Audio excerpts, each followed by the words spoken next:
Hi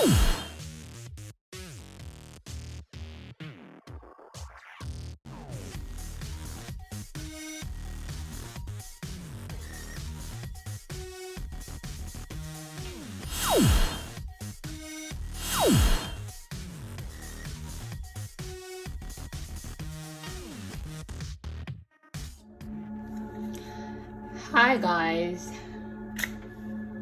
good morning, good afternoon, good evening, whenever you come across this video. Holla.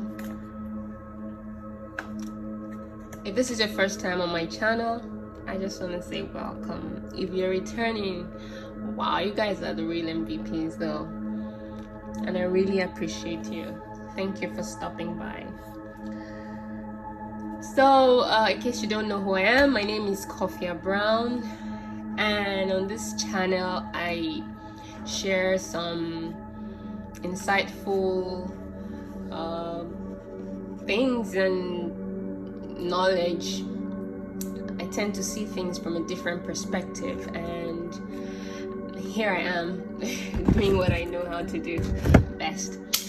So, today I'm talking about a very interesting topic. I had said I was going to address this, and I want to talk about Queen Vashti in the Bible. We've all heard about the story of Esther, but we tend to overlook the background that brought Esther into the picture. I've said this before and I will say it again. If you're married or engaged, you are a Vashti or a potential Vashti. Let me put it that way. Why do I say so? Because Vashti was a queen in an empire. She was already confirmed as the lady of the house, as the matriarch of the home. But there were some things that she did that displaced her. Now let's talk about Xerxes. Who was King Xerxes in the first place? King Xerxes was a very powerful ruler. A powerful ruler in the Bible. He ruled over 127 provinces across India to Kush. Now, his throne was situated in Susa, but he controlled 127 provinces. That's to tell you how powerful he was. Now, in his time, he decided that I have amassed so much wealth. I have amassed so much wealth. I'm so powerful. Why don't I celebrate? Let me have this banquet, celebrate my people, celebrate my network. You know, that sort of stuff. He actually organized a banquet for the princes, military leaders, media, Persia and media, their nobles in different provinces, and this banquet lasted for 180 days. Do you know how big that was? That's like 6 months of partying. That was big though. 6 months of partying that he just set aside for his kingdom. Now, after this 6 months of banqueting, he decided to throw a smaller banquet in his kingdom where he ruled, in his castle. And that banquet was for 7 days. 7 days straight partying. I mean, that is to tell you how generous he was, how liberal he was. Yes, he was successful, and he actually showed his influence and power. It's not easy to throw a banquet party for 180 days. That's to tell you how much power, how much money, how much luxury, you know? Now, let me not get carried away. Now, the reason why I am talking about this is because I want to liken this to our everyday life. We have a lot of Vashtis out there. We have a lot of King Xerxes out there. Do you know how much influence some men out there have? Now, speaking about this 7 days party that was held. On the 7th day, after so much partying, drinking, he called from the least to the greatest in the kingdom to come and enjoy a time with him and his family. I can just imagine how big and how royal that those days and events were. Now, on the seventh day, he wanted to show the world who he shared his kingdom with. You know, there's something about powerful men. Most of the times, they would marry someone for either the looks, for the status, but something actually keeps them that more or less portrays this woman in their life as a trophy wife. Now, in this regard, I want to see it that, you know, the saying that goes, behind every successful man there is a woman, you know. And to an extent, I'm looking at it that after 180 days of partying and banqueting, he decided to throw something small in his own kingdom. And then on the 7th day, he commanded 7 of his eunuchs to go and bring his wife. Why did he want to show off his wife? Don't forget that while the king was having his own party, the queen was also in her own chambers with women of the kingdom, probably her friends, her closest pals. You know, maybe they're just gisting. I won't be surprised if they were having one of those beauty baths. Then the 7 eunuchs turned up and were like, "My lady, your royal highness, the king demands your attention." Can you imagine that? Probably she was in one of those beauty baths and they were having their gossip moments with her girls and they were laughing and chit-chatting. Now, here's where she made the mistake. I am not berating just the woman, so I'm going to extend it on both sides so that there's a balance. You get? So she was called. The purpose for why the king wanted her was to recognize her, show the world, this is the woman that is in this kingdom with me. This is the woman I'm ruling with. This is the one that is making my heart melt. She's motivating me. Her beauty motivates me. But she bluffed. She turned him down. Imagine you as a leader, you are leading women, you have people that look up to you, and you are in their midst, and someone comes to tell you your husband is calling you and you turn it down. What kind of example are you setting for those who are looking up to you? Now, if I want to liken it to our everyday life, we have very successful businessmen who have empires, different business ventures. They are powerful, they're successful. When you see them, they ooze power, they ooze success.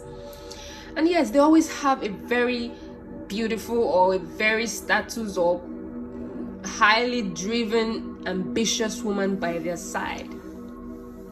Now, I think that Vashti got carried away. she got carried away, and I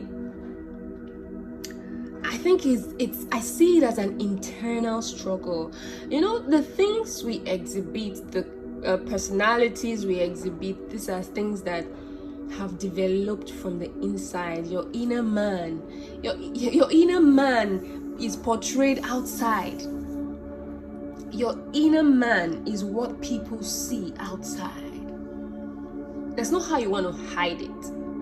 If you have a negative mindset, it's gonna show in your actions.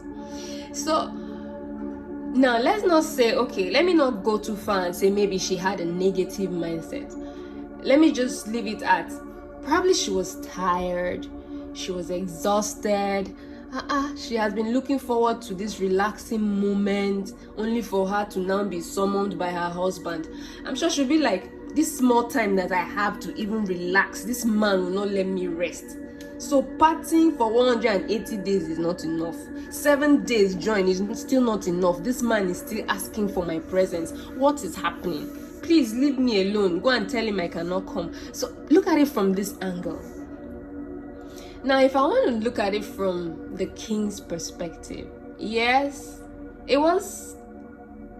I think it was a bit selfish, yes, because it was all about himself.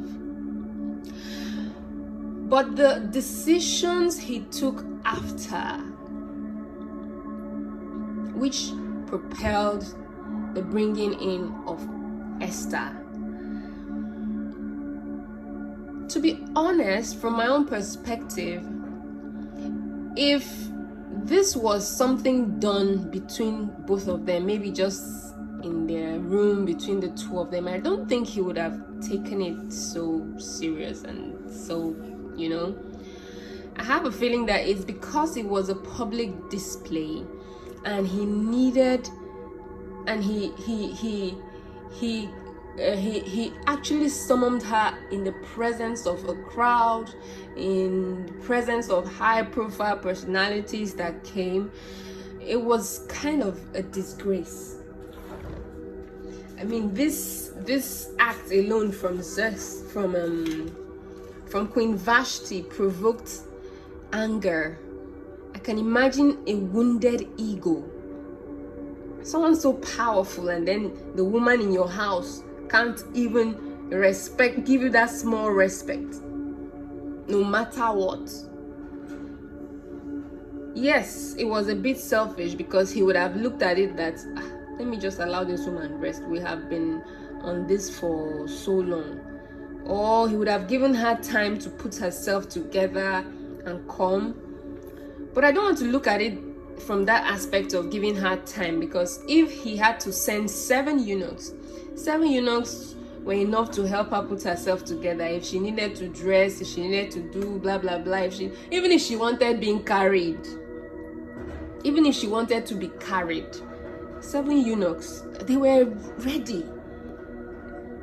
The king provided those that would ease her stress so that she can come out. I'm looking at it from that angle. Now, Queen Vashti's anger provoked a wounded ego. It just brought out an angry man because it's shameful, you know? That was open disrespect. What will the women, what kind of example are you setting for the women? Do you understand? So, for the fact that he summoned her openly and wanted to show her off, that was what made it a criteria for him to seek public opinion on what to do from his, say, legal advisors, those who are in charge of customary laws and stuff like that. Now, take note of the number 7. It's very important. I don't know why it's stuck with me when I actually studied that verse. The number 7, it was repetitive. 7 days, 7 eunuchs, and 7 wise men. You know? Now, the people he consulted with, which were more like they were more acquainted with the customary laws and matters of law and justice and stuffs like that. There were about 7 of them as well. If I remember, they are Kashena, Admatha, Tashish, Shetha, Merez, Masena, Memucan. These were nobles, nobles, Persian nobles. Were in high regard. They were the closest to the king. And because they were aware of such situations, and probably they were there when he summoned for her, and her disobedience was what now provoked his anger, and he had to seek their opinions. The truth is, if Vashti had just communicated with the eunuchs and told them, please go and tell the king that I'm tired, I'm just trying to rest, can he give me time to put myself together, I will come out, I think that would have been a softer blow, and he would have been quite understanding, although some men are not that understanding.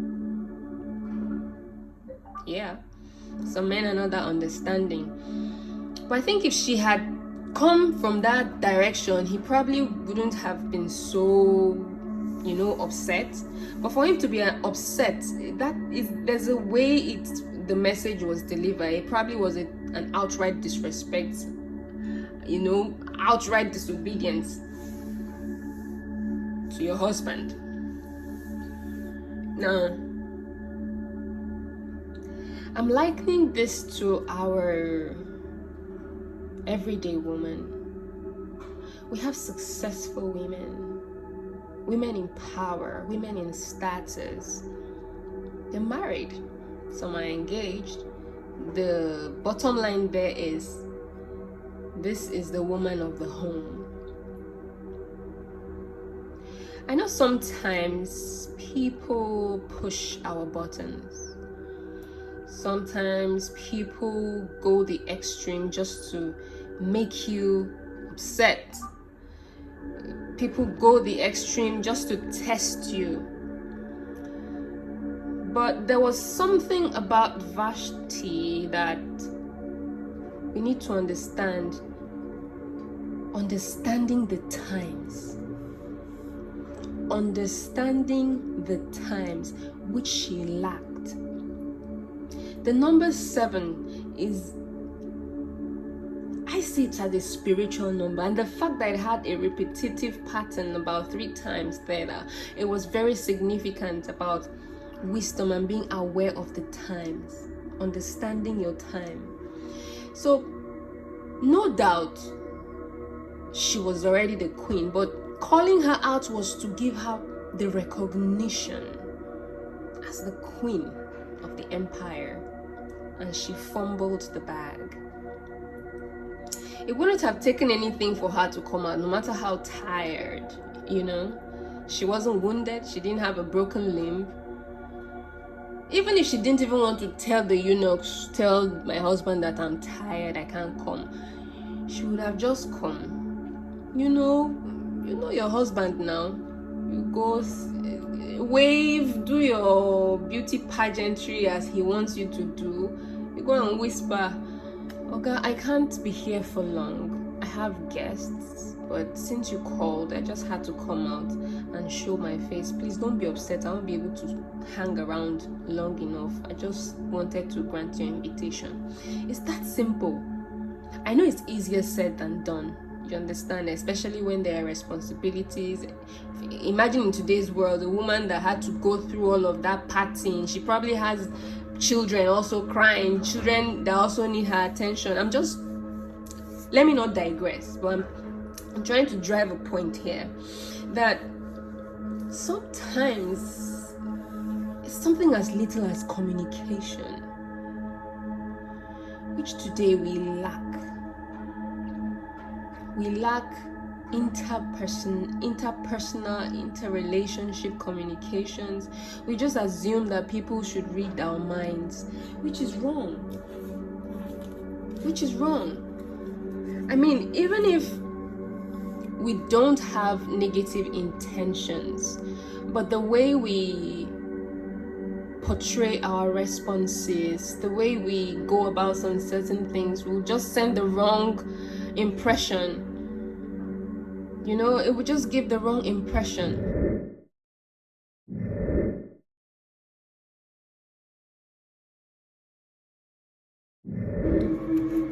There was this book I read, a book by Joseph Murphy. He talks about the subconscious mind and how the things we feed ourselves, how it portrays ourselves, how it portrays itself in our minds in the form of auto-suggestions.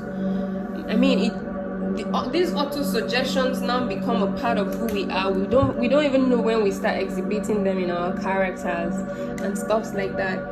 Now, he also made mention of the fact that there are two types of individuals, that is the magnetized man and the demagnetized man. The magnetized man is a positive man, someone who sees positivity in everything and speaks life into himself and whatever he believes in, he goes for it and he achieves it. But the demagnetized man is a very negative man.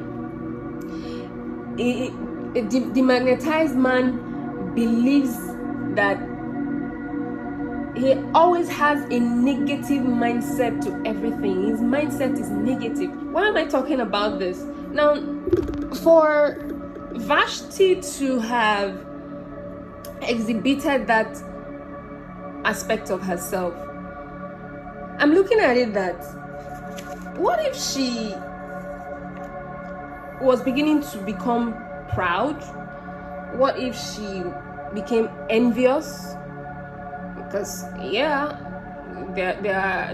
are relationships these days that it's based off, all you can see is two people competing with themselves. You see someone envying his own partner instead of working as a team. Now, I'm looking at it that, could it be that she started exhibiting some envy? Did the pride get the better part of her? Did it is it that she lost track of who she was, where she was coming from? I put all of this into perspective, and I'm wondering, the impression she gave off to the nobles and the public display of disobedience and disrespect was a huge blow to the king. No matter how you want to downplay it, the fact that it was a public and open disgrace, he had no choice than to take the crown off of her.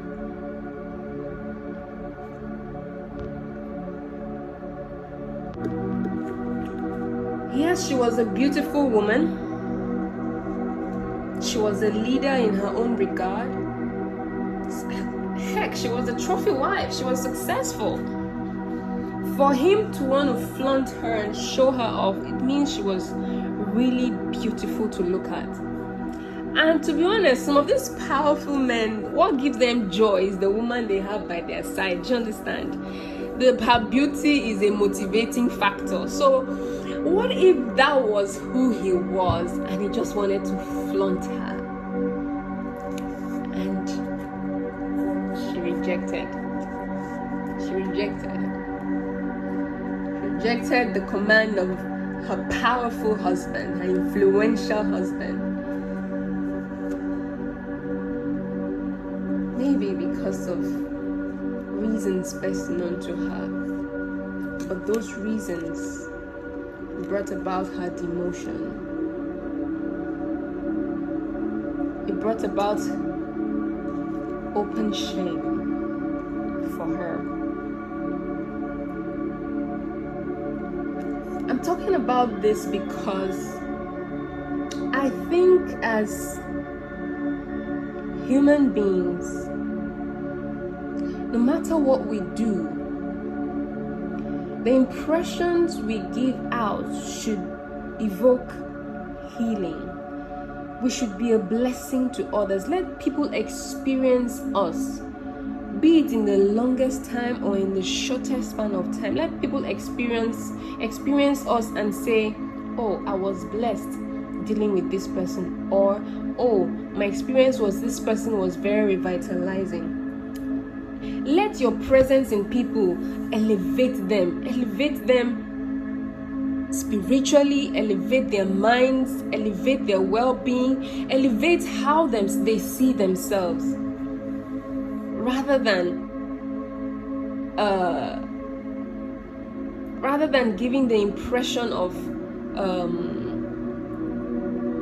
condescendment, pride, ego. Some certain things can't be bought.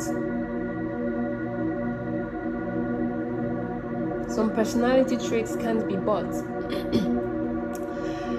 I would like to say that I don't think that was the first time that the Queen exhibited that kind of character. I don't want to think so. I mean, even if yes, it was the first time they probably had such a huge party and banquet, so she got carried away. But I still think that she had subtle of those characteristics even before this banquet. So this was just overwhelming for her and she just had to blow out. Now, this talks about self-control. And not just self-control, it also talks about understanding. It also talks about your ability to obey, take instructions. I mean, even if the instructions don't sit well with you, I think that there are some certain ways we can actually present ourselves and get our points across without seeming rude, offensive, or disrespectful. After all said and done, it's safe to say that God allows things to happen for a reason. And there are lessons to be learned. Lessons about obedience, lessons about submission, lessons about communication, lessons about you name it. But more importantly, it is how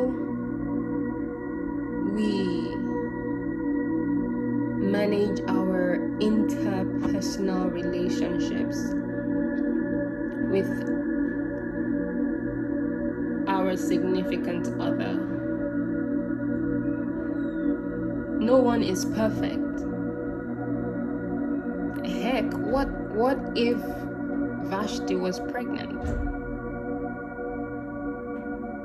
What if she was nursing a child? You name it. She was just being human. A feminist will say she was standing on her ground, she was holding on to her integrity. Let's not even go there. But life as we know it has its ups and downs, and every home has its challenges. It just depends on how we manage situations and work together as a team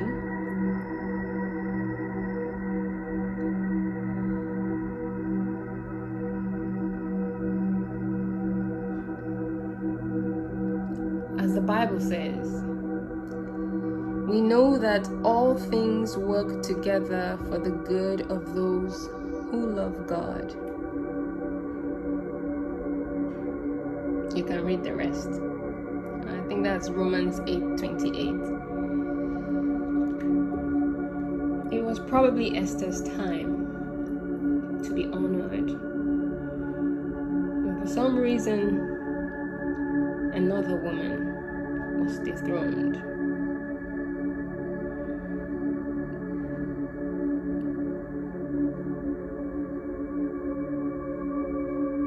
I hope that in life we learn from our mistakes and we learn from the mistakes of others. And I would like to say that men should try to be a lot more understanding. As women carry a lot of responsibilities, which sometimes you can't even fathom how much. Just try to be understanding. Sometimes it's not just about you as a man.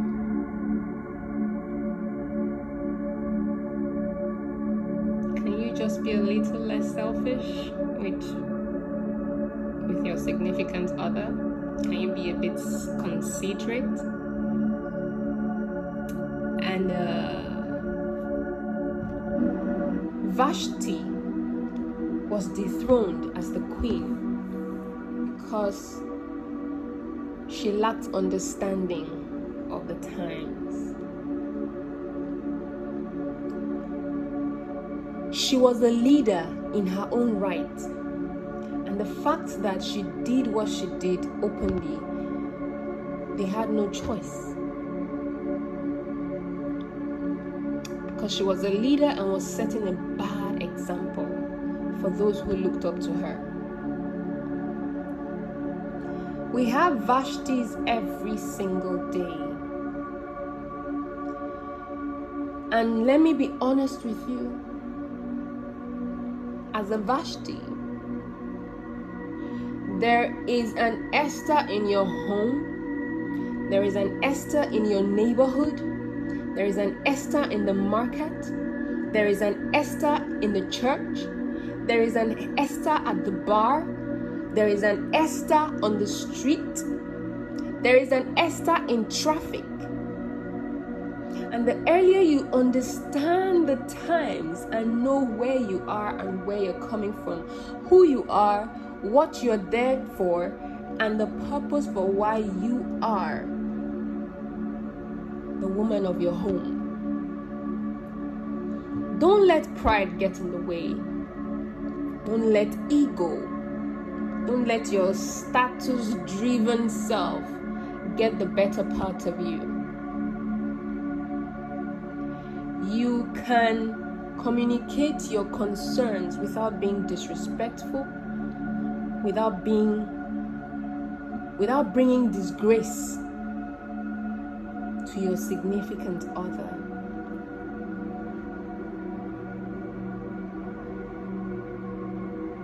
If this had happened between both of them in the comforts of their home, I don't think the world would have heard of that. But like I said, it is important to understand the times. Because if she understood the times, she would know, for crying out loud, that was the last day. So if you have traveled with him to different provinces for 160 days to go and attend party, is it inside your own kingdom, your own home, that you cannot just come and pay that last, do the last duty? Or do I see it that she felt the people that he invited were below her class, or they were irrelevant? I'm trying to look at it from that perspective. If you are in the habit of looking down on people, stop it. You are only permitted to look down on someone you are helping up.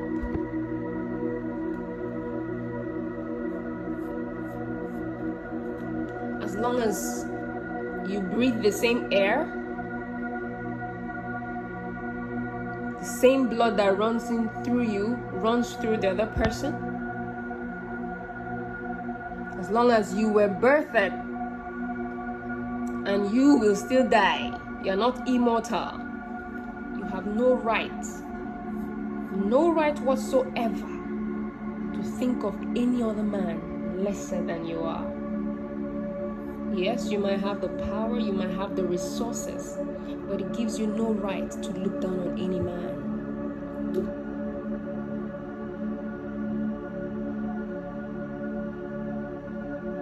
So, if you do not know what the number 7 indicates, I will give you an assignment. Go and find out what the number 7 talks about. 777. It is a spiritual number.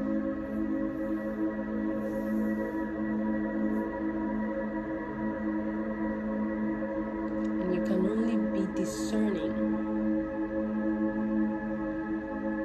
You pray for discernment every day. Pray for discernment so you understand the times. Because when God wants to elevate you,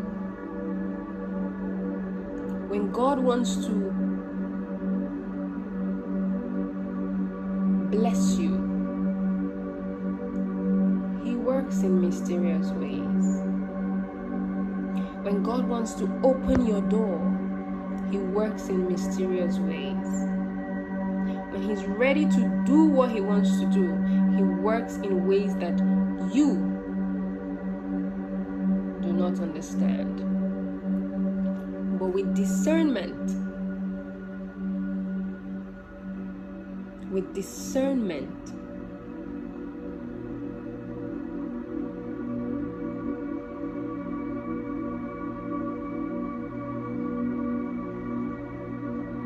you will be ahead.